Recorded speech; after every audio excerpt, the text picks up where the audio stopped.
એક સમય હતો કે જ્યારે દ્વારકાની અંદર બહુ જ જૂજ યાત્રિકો આવતા અને એ યાત્રિકોનો ઉતારો દ્વારકાધીશ મંદિરની અંદર યજમાન વૃત્તિ કરતા પંડાઓના ઘરે રહેતો.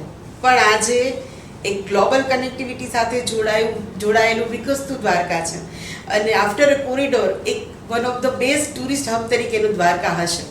ત્યારે આ દ્વારકા વિશે વિસ્તારથી ચર્ચા કરવા માટે થઈને આપણી સાથે બિલ્ડર, હોટેલિયર અને રાજકીય, સામાજિક અને જાહેર સંસ્થાઓ સાથે જોડાયેલા ખ્યાતનામ દ્વારકાના ઉદ્યોગપતિ એવા નિર્મલ સામાણી આપણી સાથે છે. નિર્મલભાઈ, દ્વારકા ટુડે પોડકાસ્ટની અંદર આપનું સ્વાગત છે. અને પહેલો જ પ્રશ્ન છે, મેં શરૂઆત કરી પોડકાસ્ટની એના પરથી જ કરવા માંગીશ કે પહેલાનું યાત્રાધામ દ્વારકા, આજનું વિકસતું દ્વારકા અને after decade what are you expecting from Dwarka as a global tourist hub? જય દ્વારકાધીશ. દ્વારકા ટુડેનો ખૂબ આભાર માનું છું કે આજે પોસ્ટકાસ્ટમાં આપણે દ્વારકાના વિકાસની ચર્ચા કરવા માટે અહીંયા ભેગા થયા છીએ. તો દ્વારકાને કોઈ ઓળખની જરૂર નથી. દ્વારકાધીશનો દ્વારકા છે. પણ જ્યારે મોદી યુગની શરૂઆત થઈ ત્યારથી દરેક યાત્રાધામ આખા વિશ્વના, આખા ભારતભરના જેટલા બી યાત્રાધામો છે એ યાત્રાધામો ખૂબ જ પ્રગતિ કરી રહ્યા છે. ધાર્મિક દ્રષ્ટિએ, ઇન્ડસ્ટ્રીયલ દ્રષ્ટિએ, ઔદ્યોગિક રીતે, તમામ રીતે. તો દ્વારકા, જે પહેલાનું દ્વારકા આપે કીધું કે જે 1965ની સાલથી જે આપણે ધ્વજાઓ ચડતી હતી એક હતી, આજે 180 ધ્વજા મહિનાની, વર્ષ 10-10 વર્ષની ધ્વજાઓ બુક છે. એકે ટ્રેન ખાલી નથી આવતી, એકે હોટલના રૂમ ખાલી નથી રહેતા. એટલે ખૂબ સરસ રીતે દ્વારકા અત્યારે આમ જોઈએ તો ખૂબ સરસ રીતે દ્વારકા ડેવલપ થઈ ગયું છે. લોકોની અવરજવર ખૂબ વધી છે. ધાર્મિક રીતે લોકોની શ્રદ્ધાઓ ખૂબ વધી છે અને લોકોને જેવી રીતે કનેક્ટિવિટી મળતી ગઈ, ફેસિલિટી મળતી ગઈ, એમ દ્વારકામાં ઉત્તરોત્તર યાત્રાળુઓનો ખૂબ વધારો થતો ગયો છે. સાથે જણાવી દઉં કે નિર્મલભાઈ જે હોટેલ અને એકોમોડેશન એસોસિએશનના પ્રમુખ તરીકે સેવા આપી રહ્યા છે, ત્યારે નિર્મલભાઈ એક સમય હતો કે જ્યારે વર્ષમાં અમુક એક વેકેશન છે, એક જન્માષ્ટમી છે અને એક દિવાળીની આસપાસ જ લોકો દ્વારકા આવતા હતા. પણ આજે તો 365 દિવસ સિઝનલ હવે નથી રહી, 365 દિવસ ઇકોનોમી દ્વારકાની અંદર આવે છે. 365 દિવસ એમાં પણ વીકેન્ડ હોય અને જ્યારે રજાનો વીકેન્ડ હોય ત્યારે તો દ્વારકાની અંદર લાખોની સંખ્યામાં શ્રદ્ધાળુઓ આવતા હોય છે. ત્યારે દ્વારકા જે ચેન્જ થઈ રહ્યું છે તો એના પરિબળોને તમે શું જુઓ છો? દ્વારકા અત્યારે મારી દ્રષ્ટિએ 12,000 રૂમો ઓલરેડી અત્યારે અવેલેબલ છે. 5,000 રૂમોની હોટલો, કદાચ દર 15 દિવસે એક નવી હોટલનું ઉદ્ઘાટન થાય તો 5,000 રૂમો તો કુદરતી 2 વર્ષની અંદર નવી આવશે. પણ આ બધું ઇન્ફ્રાસ્ટ્રક્ચર હજી ખૂબ ટૂંકું પડવાનું છે. કેમ કે મેં તમને જેમ કીધું એમ મોદી યુગની શરૂઆત થઈ, આપણા મોદીજીનું શાસન આવ્યું ત્યારથી લોકોની ખૂબ ઇકોનોમી વધી છે. લોકો, દ્વારકાની કનેક્ટિવિટી ખૂબ વધી છે. લોકો ખૂબ સદ્ધર થયા છે તો પોતાના પ્રાઇવેટ વ્હીકલો ખૂબ વધ્યા છે. તેનાથી લોકોમાં એક ભગવાન પ્રત્યેની એક અલગ ભક્તિભાવ જાગ્યો છે જેવી રીતે, અને લોકોની દિવસો દિવસ સુધી વધતું જાય. એટલે 12,000 રૂમો છે છતાં પણ હજી રૂમોની જરૂરિયાત વધારે ને વધારે પડતી ગઈ છે. કેમ કે લોકોની શ્રદ્ધા ખૂબ વધતી જાય છે, ફેસિલિટીઓ ખૂબ વધતી જાય છે દિવસે દિવસે, અને કનેક્ટિવિટી વધતી જાય છે. એટલે દ્વારકા હવે આજે એક પવિત્ર ધામમાંથી ગ્લોબલ ટુરિઝમ હબ બની રહ્યું છે. તો એક હોટેલિયર તરીકે તમે એક ટ્રેડિશનલ કલ્ચર અને આજના યુથની જે મોડર્ન લક્ઝરીઝ બધું જોતું હોય છે, તો આ વચ્ચે એક હોટેલિયર તરીકે કઈ રીતે બેલેન્સ જાળવી શકાય કે બંનેની માંગને કઈ રીતે પૂરી શકાય? ઇન્ફ્રાસ્ટ્રક્ચર છે ને એ તો ખૂબ ઝડપથી ગતિએ, જે પ્રાઇવેટ ઇન્ફ્રાસ્ટ્રક્ચર કહી શકાય, હોટેલો આપ કહી શકો, તો એ બી ખૂબ ઝડપથી વધી રહ્યું છે. રોડ, રસ્તા, ટ્રેનની કનેક્ટિવિટી એ બી ખૂબ ઝડપથી વધી રહ્યું છે. અમુક જ્યાં પાસાઓ ખૂટે છે, મને એવું લાગે છે કે અમુક પાસાઓ ખૂટે છે કે જે આજનું જેન્ઝી કલ્ચર છે એ લોકોને જોઈએ છીએ. સ્વચ્છતા જોઈએ છીએ, એ લોકોને ટાઈમસર દર્શનની વ્યવસ્થા જોઈએ છે, એ લોકોને દર્શનની સાથે સાથે જે 3 જનરેશન કહી શકાય કે જે 3 જનરેશન, અત્યાર સુધી પહેલાં કેવું હતું કે એક 40 વર્ષથી ઉપરની એજના લોકો જ તીર્થ સ્થળે નીકળતા હતા. હવે 3 જનરેશન, આજે સપોઝ હું નીકળું છું તો મારી સાથે મારા બચ્ચાઓ બી છે અને મારા ફાધર બી છે. એટલે 3 જનરેશનને ગમે, 3 જનરેશનને અનુકૂળ આવે એ રીતનું વાતાવરણની હજી ધીરે ધીરે જરૂરિયાત છે. અને એમાં જે ખૂટતી વસ્તુઓ છે એ ધીરે ધીરે સરકાર પણ મહેનત કરી રહી છે. જેમ જેમ એના ધ્યાનમાં આવતા જાય છે મુદ્દાઓ થતા રહે છે. અને ક્યાંક અમારા લેવલેથી બી રજૂઆત અવારનવાર થતી રહે છે. કેમ કે હવે જે રીતે જે ટુરિસ્ટનો ફ્લો વધ્યો છે એના પ્રમાણમાં ઇન્ફ્રાસ્ટ્રક્ચર ઘણું ટૂંકું છે. એટલે એ જરૂરિયાતો દિવસે દિવસે ખૂબ ઊભી થતી જાય છે. એ જરૂરિયાતોમાં જોઈએ તો પાર્કિંગની વ્યવસ્થા ખાસ છે, દર્શનની વ્યવસ્થા છે, પાણીની વ્યવસ્થા છે. એ બધી વસ્તુઓ, કોરિડોર આવે તો કોરિડોરમાં જે આજે 25,000 લોકો એવરેજ, અમારી જે ગણતરી છે એ પ્રમાણે અત્યારે એવરેજ 25,000 લોકો રોજના ટુરિસ્ટો દ્વારકાધીશના દર્શને આવે છે. તો 25,000 લોકોમાંથી આ જ વસ્તુઓ, જેવી રીતે કાશીમાં કોરિડોર બન્યા પછી, અયોધ્યામાં કોરિડોર બન્યા પછી 2 લાખ લોકો રોજના દર્શને આવે છે, યાત્રાએ આવે છે. તો આ 25,000 લોકોમાંથી 1 લાખ યાત્રાળુઓ થઈ તો જશે, પણ સાથે સાથે એનું ઇન્ફ્રાસ્ટ્રક્ચર બી એટલું ઝડપથી ડેવલપ થાય એવી આશાઓ સેવી રહ્યા છે. જે રીતે તમે કહો છો કે રોજનું 2-2.5 લાખ માણસ આવશે, હવે એ સંજોગોને ધ્યાનમાં લે છે કે જે મુંબઈની અંદર, અમદાવાદ, દિલ્હીની અંદર ચીન ગ્રુપ્સ, જેને કહેવાય ચેન હોટલ્સ ગ્રુપ છે, તો એ લોકો આજે કરોડો રૂપિયા લઈને દ્વારકા તરફ જોઈ રહ્યા છે, આવી રહ્યા છે, આવી પણ ગયા છે અને ભવિષ્યમાં આવવાના છે, એવી આપણે સાંભળીએ પણ છીએ. ત્યારે લાગે છે કે નાના વેપારી માટે કે નાના હોટેલર માટે આ પડકાર હશે કે આની જરૂર પણ છે? ના, બિલકુલ નહીં. આજે પણ જોઈ લો, મેં તમને હમણાં જ કીધું એમ કે 12,000 રૂમો ઓલરેડી છે, 500 હોમસ્ટે છે ઘરમાં, હજી બીજા 4-5,000 રૂમો પાઇપલાઇનમાં છે. જેટલી હોટલો નવી ખુલે છે એટલી પેક હોય છે. તમે જ્યારે પણ કોઈ પણ લોકો જોતા હશે, શુક્ર, શનિ, રવિ આવી જાય, કોઈ વીકેન્ડ આવી જાય, રજાના દિવસો આવી જાય, તો હોટલો બધું ફૂલ રહે છે. એટલે અહીંયા કોઈ બિઝનેસનો કોઈ લોકોને ઇફેક્ટ થશે એ વાત તો કંઈ સવાલ જ નથી, કે કોઈ લોકોના ધંધા ઉપર બિલકુલ કોઈની કોમ્પિટિશન થશે. મોટી બ્રાન્ડો એની રીતે એનું ક્લાયન્ટલ લઈને આવે છે. જે બ્રાન્ડો છે, મોટાભાગની બ્રાન્ડો તો ઓલરેડી આવી ગઈ છે, એટલે અનેક બ્રાન્ડોનું ટાઈઅપ અત્યારે થઈ ગયું છે. મોટી હોટલો, મોટા રિઝોર્ટો આવી રહ્યા છે, તો એના પોતાના ક્લાયન્ટલ લઈને આવશે. એટલે ઘણા લોકો બીએ છે કે અર્થવ્યવસ્થા બહારના લોકોના હાથમાં ચાલી જશે. ના, બિલકુલ નહીં. એવી બધી કોઈ માન્યતાઓ છે, કેમ કે દરેક હોટલ મોટી બ્રાન્ડ છે તો એના 15-20-25,000 રૂમોની હોટલ ચેઇન છે, કે ઇન્ડિયામાં એની પ્રેઝન્સ છે, તો એના અલગ ક્લાયન્ટલ છે. એનાથી ઉલટાનો ફાયદો થશે. એ લોકો પોતાનો ક્લાયન્ટલ લઈને આવશે, એનાથી બીજા લોકોને બધાને રોજગારીની તકો ઉપસ્થિત થશે. હોટલમાં એમની રોકાશે, બાકીની તો બધી જેટલી પ્રવૃત્તિઓ કરવાના છે એ આજુબાજુના લોકોને જ ફાયદો છે. એટલે એવું કોઈ ચિંતાનું કારણ નથી. અને સાથે જે રીતે તમે કહી રહ્યા છો કે ભાઈ લોકોની દ્વારકાની અંદર ઇકોનોમી, પર્સનલ ઇકોનોમી પણ જે છે વધી રહી છે, લિવિંગ ઓફ કોસ્ટ લોકોનો વધી રહ્યો છે. જ્યારે આપણે થોડું કમ્પેરિઝન કરીએ કે પહેલાનું દ્વારકા, અત્યારનું દ્વારકા, નજીકનું દ્વારકા, તો ખાસ જે બૂમ છે દ્વારકાની અંદર કે ભાઈ જમીનોના ભાવ આસમાને છે. જમીનોના ભાવ જે દ્વારકામાં છે તો મુંબઈ, દિલ્હીમાં પણ નથી. ત્યારે નિર્મલભાઈ સામાણી કે જે આપણી સાથે છે, એમણે શૂન્યમાંથી સર્જન કર્યું છે, ઉદ્યોગ સાહસિક તેઓ છે, ઉદ્યોગપતિ છે દ્વારકાના. ત્યારે તમને લાગે છે કે એક યુથને, અત્યારના યુથને આફ્ટર 2 વર્ષ કે 5 વર્ષ પછી કંઈ નવું સ્ટાર્ટઅપ કરવું છે તો એના માટે ચેલેન્જિંગ રહેશે? ના, બિલકુલ નહીં. ખૂબ ઓપોર્ચ્યુનિટી છે. મેં તમને કીધું એમ 25,000 લોકોના જો અત્યારે ઇન્ફ્રાસ્ટ્રક્ચર એટલું ટૂંકું પડે છે, તો 1 લાખ લોકો થશે તો આનાથી 4 ગણું ઇન્ફ્રાસ્ટ્રક્ચર જોઈશે, એનાથી 4 ગણી જગ્યાઓ જોઈશે. તો આ દ્વારકા, ઓખા, બેટ દ્વારકા જે એમના દોડાની રચના થઈ છે, કે દ્વારકા ડેવલપમેન્ટ ઓથોરિટીની રચના થઈ છે, તો આ બધી જ જગ્યાઓ એક થઈ જશે. અત્યારે દ્વારકા, જે પહેલા દ્વારકા લાગતું હતું, એ 2 ગેટ, ઇસ્કોન ગેટ અને રબારી ગેટની વચ્ચેનું દ્વારકા લાગતું હતું, એને દ્વારકા કહેતા. હવે આ દ્વારકા છેક આમ વરવાડા સુધી વિકસી ગયું છે, આમ ગોરિંજા સુધી વિકસી ગયું છે. તો દ્વારકા હજી મોટું જ થવાનું છે અને ઓપોર્ચ્યુનિટીની અપાર તકો છે. ઇન્વેસ્ટરોને અહીંયા હજી લાલ રાજમ પૂરતું છે. ઇન્વેસ્ટરોને જેટલું વળતર અહીંયા મળશે એટલું ગુજરાતમાં ક્યાંય નહીં મળે. તમે ઇન્વેસ્ટરને આવકારી રહ્યા છો, ત્યારે 5 થી 10 વર્ષ પછી દ્વારકાને તમે કયા મુકામ ઉપર જોઈ રહ્યા છો અને કઈ રીતે તમે ડિસ્ક્રાઇબ કરશો? તમારું વિઝન શું હશે કે આફ્ટર 5 થી 10 વર્ષ પછી આવું દ્વારકા હશે? દ્વારકા માત્ર દર્શન પૂરતું નહીં. કૃષ્ણ ભગવાન છે, એને કોઈ ઓળખની જરૂર નથી. કૃષ્ણ ભગવાન તો છે જ, સાથે સાથે સરકાર જે રીતે ડેવલપમેન્ટ કરી રહી છે, વિચારી રહી છે, અમારા બી કંઈક ઇનપુટ્સ છે કે સરકારને આટલું કરવાથી અહીંયા દ્વારકાનું ડેવલપમેન્ટ ખૂબ સરસ છે.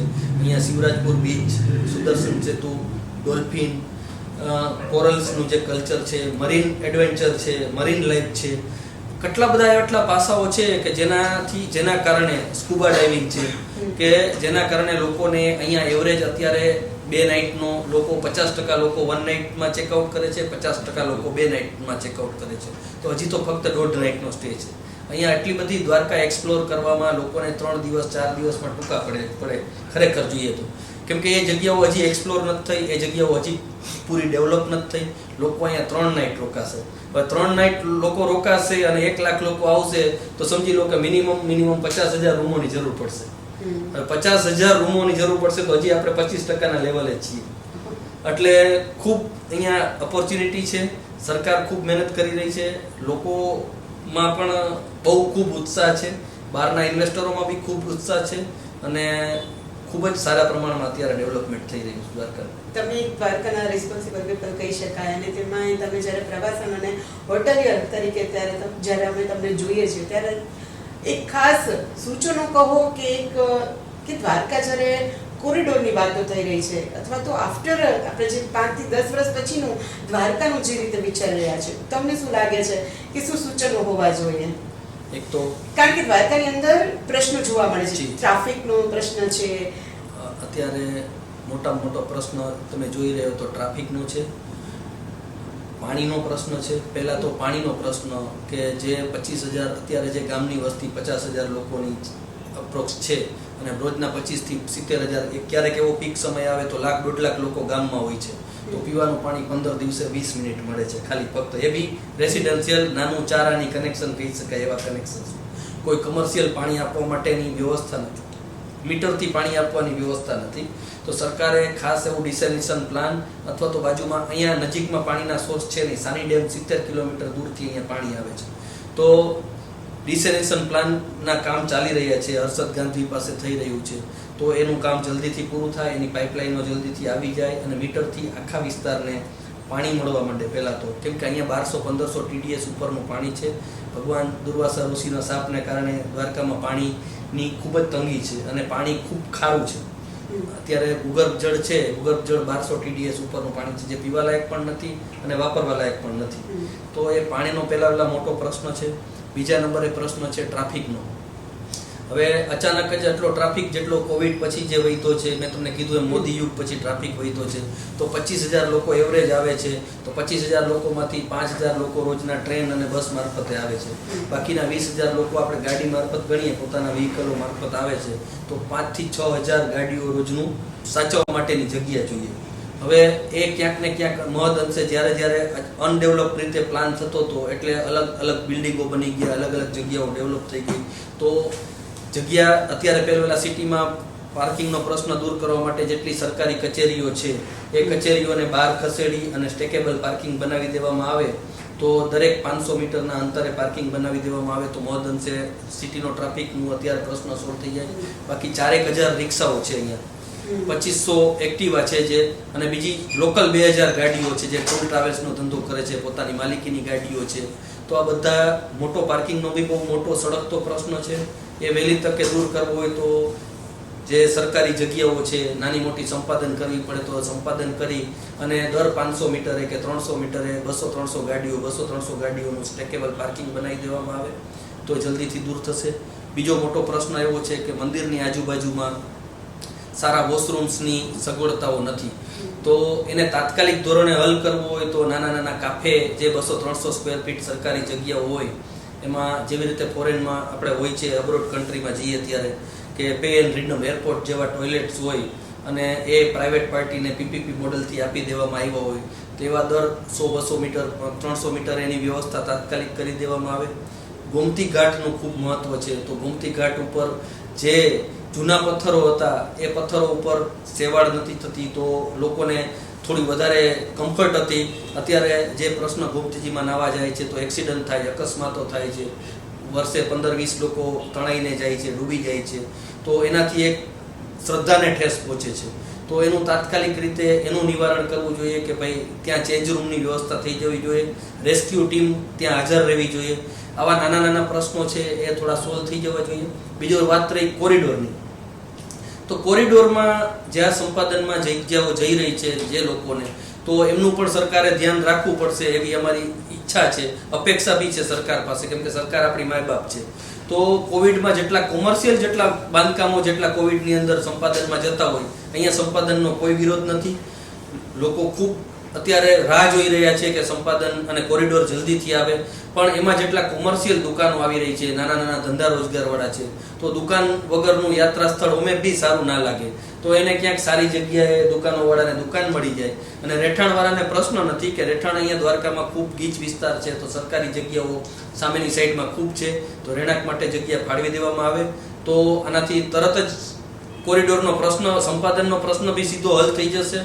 લોકો ખૂબ ઉત્સાહથી કોરિડોરને આવકારવા માટે તૈયાર છે અને લોકોને ફેસિલિટી માટે દ્વારકાવાસીઓ ખૂબ તૈયાર છે. સમજો કે દ્વારકાના ડેવલપમેન્ટ માટે સરકારનું જ કામ છે, સરકાર ખૂબ સારી રીતે કરે છે, પણ આપણે ઇનપુટ આપી શકીએ. પણ હું એમ કહું છું કે દ્વારકાને ડેવલપ કરવા માટે શિવરાજપુર બીચને તાત્કાલિક ત્યાં પરમિશનો હજી 2 વર્ષ ત્યાં બંધ છે, એ પરમિશનો હોટલો માટે ચાલુ થઈ જાય, ઇન્ફ્રાસ્ટ્રક્ચર ત્યાં ડેવલપ થઈ જાય.